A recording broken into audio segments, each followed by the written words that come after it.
Well, hello, ladies. It is Angela Dryden, your certified life coach. Hello. I hope you're all doing well today. So we are going to be talking about, or I guess not we, I am going to be talking about the number 4 tip on coaching yourself, which is action. So the action that we take in life. A lot of times you'll hear people saying, well, how you're showing up. So the action you take is how you are showing up.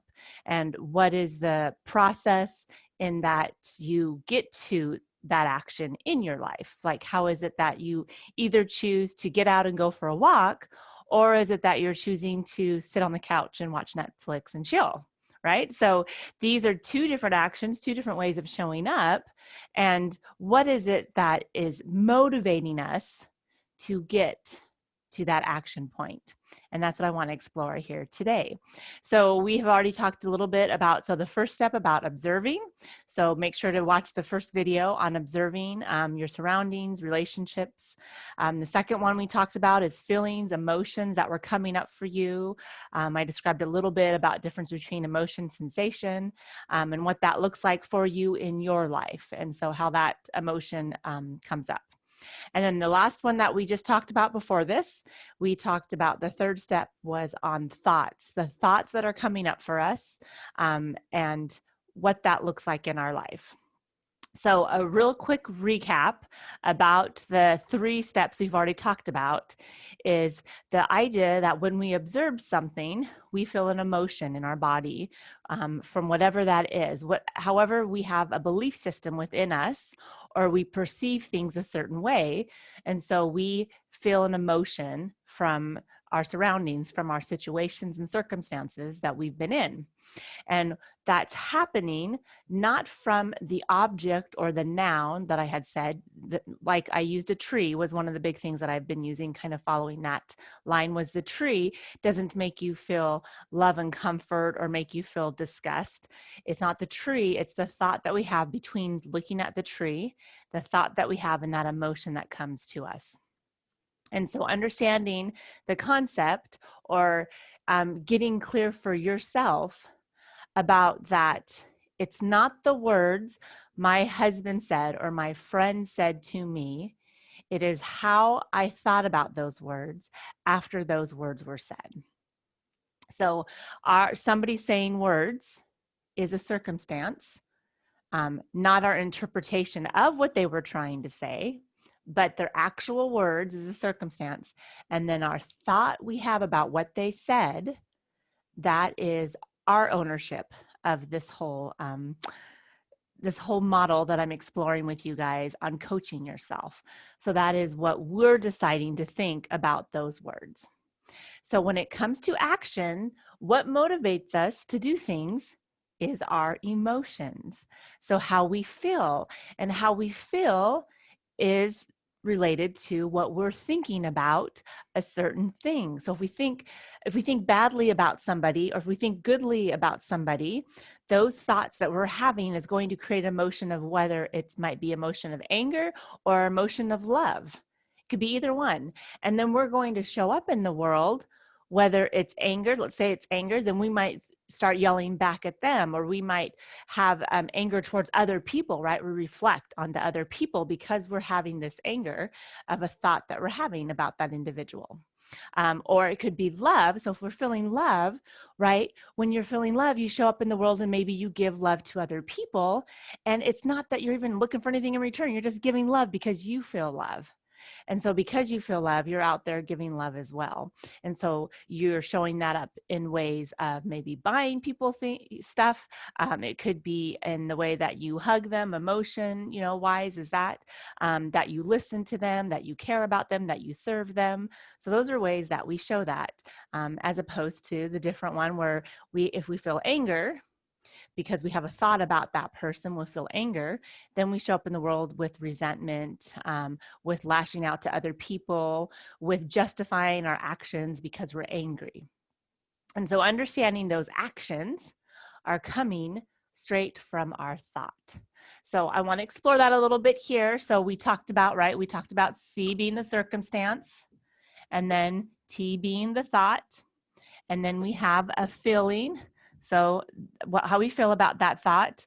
And then we're talking about today that action, that A, and then the results of that action, right? Because we have results. So like example, if our thoughts is, I love getting up and running every morning. If that's a thought that you have about exercise, so let's say the circumstance was exercise, you have that thought and it just feels good, it feels energizing to you, your action is you're going to get up and run because that's how it feels towards you. And your result is that you're going to be a runner. That'll become your result from that. So that's kind of like a little mini step about how to use that in forms of your actions. So if we are finding ourselves doing certain things in our lives that we do not want to be doing anymore because they've become habitual, right? So I'm going to be talking actually this week. So this is a recording I have that I put out there, and I have topics that I talk out throughout the week. So this week actually we're going to be exploring the limbic system, which once you see this video, we've already explored the limbic system. So that was beforehand. About the limbic system and about how that limbic system wants to keep us safe and secure. And so unless we challenge, using our prefrontal cortex, challenge our actions, we can stay in that same line of showing up in our lives over and over again, right? So it's like the hamster on the wheel, repeating the same things. And realizing that our thoughts are creating an emotion that's motivating us. Right? So wanting to really get clear on the thought. So I had put exercise, right? So we're going to say exercise is the circumstance. So I'm just going to use exercise as something people commonly think about exercise. My experience, obviously, for 10 years, I did health coaching. So I have a lot of experience in that one as well. So exercise is a big thing, right? And so it's your thoughts you're having about the exercise. So if your thoughts are like, I don't want to be doing this, I'm too tired. Because usually, right, it's not I don't want to be doing this, because you do want to do it. So you, instead of telling yourself you don't want to do it, you tell yourself, I'm too busy, I'm too tired, I don't have the time for it. So you give yourself excuses that in return, you start to believe those excuses of why you can't do something. And so when it comes to exercising, let's say that you have the thought, I'm too tired. I'm too tired. I don't have the energy to do it. And so you're feeling it, right? You just told yourself you're feeling. You're feeling tired. So you automatically already told yourself that feeling. And so your action is you don't exercise.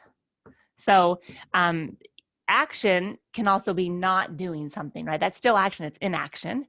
So it's still the way that you're showing up in your life. So you don't go for a walk. So you don't go for a walk. So because you're saying I'm too tired to walk. So you don't go. And the results is not walking. So, right? I mean, it's just kind of right in there. Like that's what's happening. And when you're using this model for yourself and when you're trying to figure out kind of what's going on, this is a great place to start. This is causing that awareness. Like I said, the first part of coaching yourself is the observing part of your surroundings.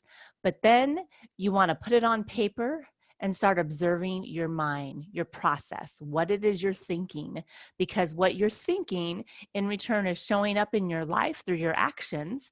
And until you really get clear on what that is, you keep on repeating the same things over and over again, not realizing that that's what you're doing, because our brains are so smart, so bright. They are designed to their so like I explained about the limbic system real quickly here, they are designed to protect us, is their whole reason for being, is protecting. The creative stuff, the prefrontal cortex, is the things we have to actually choose to engage in. So when we're creating action in our life, understanding that might help you in going, okay, these are thoughts that I'm having. And so this is the action that I'm taking. I'm telling myself I'm too tired, so I'm feeling tired, so I'm not walking. So this part of the model that I'm sharing with you on the action part, I want you to know that this idea of this model is what we would call an unintentional model. Like we are just telling ourselves, like, so we're saying the thought, I'm too tired to walk, like it's just is a known thing. Like there's no argument there. There's nothing to discuss. I'm just too tired to walk. So we say like we're telling the news, like I'm just too tired to walk. And so that is what you're saying to yourself. So you're totally believing that thought. So you're feeling tired and then you don't walk. And you actually have been able to excuse yourself out of walking. So it's not until we're ready to dive in and go, okay, this is a thought I'm having about exercise. Exercise is neutral. It just is. Exercise is. How you feel about exercise is your choice. What your thoughts are coming up about exercise is up to you. So saying I'm too tired to walk might not be serving you in a way of how you want to show up. So questioning your thinking is kind of the first place to go. So I keep on telling myself I'm too tired to walk. Am I really too tired to walk? Or am I telling myself that because I'm finding a way to excuse myself out of walking? Is that what's happening because my brain is that smart? Is that what it's doing? So instead of saying that, go, maybe it is possible that I can walk for 15 minutes. So you're giving yourself that it could be possible. So maybe having that thought, it could be possible that I could walk for 15 minutes. So saying you're tired, I don't have the time, 15 minutes, like, okay, I have 15 minutes. When you have 15 minutes and you're telling yourself, I could walk for 15 minutes. So you're giving yourself a short period of time. You're not making it like it's this huge thing, this huge event that has to occur. It's 15 minutes. You're telling yourself it's possible. Your emotion now is, this might be possible. So you went from I'm too tired to, okay, maybe this is possible. And then your actions, if it's possible, you're like, well, gosh, if it's possible, I can walk for 15 minutes. So maybe you go out the door and you start walking for 15 minutes because you believe that that is a possibility. And it's only 15 minutes. You gave yourself a time. You constructed something that became believable to you, of something that is doable that you are willing to do. And then here you go. The action is maybe you go for a quick walk. And the result is I went for a 15-minute walk. Like I told myself I could possibly do that. And I actually went for a 15-minute walk. Then you start to build things that make you believe that you can actually change and make shifts to create more of an outcome and show up in a way that you want to show up than what you were before. So when it comes to action, understanding that this thought is creating an emotion that is making me either do or not do what I want to do in my life. And so catching on to yourself, right? Seeing where you're at with your thinking process. And so understanding that. So this is the step 4 on coaching yourself when it comes to action orientation within it. I went ahead and dive a little bit deeper into how to use this model in order to be self-aware of your thinking and get onto yourself of how you're showing up in this world. And next week, we are going to be all talking about, right, good old results, about how do we know the results we're going to get? Can we predict the results we're going to get? Or is that something that just is by chance that we actually create this result in our life? Like, in other words, I'm here because of just chance in my life. Or are you here because of thoughts you've had and you've created what you have in your life? And sometimes taking ownership of that is really hard. I'm not going to lie. Like when I was at a spot in my life, it is really hard. It was very hard and it was challenging because I wanted to challenge it. I wanted to believe it was not my thinking. It was completely my circumstance. The reason I'm here in life is because of my circumstance, because of other people in my life, because of relationships I was having, because they were at fault. I was willing to buy into that because, see, it was saving me from changing. And it's interesting because, is that really saving you from changing? Is it the change of finding the deeper meaning of what you are that you want to explore? Are you willing to explore that? Are you brave enough to do it? Are you fierce enough to do it? So if you are wanting to dive into your life and create more of what you want without changing anybody in your world, this is all about self-work. This is all about finding out what's making me tick, how I am viewing the world, how am I showing up, and what are the results I want in my life and the actions that I'm taking. If you want to dive deeper into that, reach out to me, find me. You're right here in this group right now with Reclaim Hope here. And reach out, send me a message, and let's get you scheduled for a free consultation so we can dive into this and find out if the coaching I do is going to make those relationships in your life mean that much more because you have clarity in what it is you want. All right, ladies, have a beautiful day. I hope this is informational. This is helping you. Please let me know if you have any questions or if there's anything else that you would like me to explore with you. All right, take care. Bye.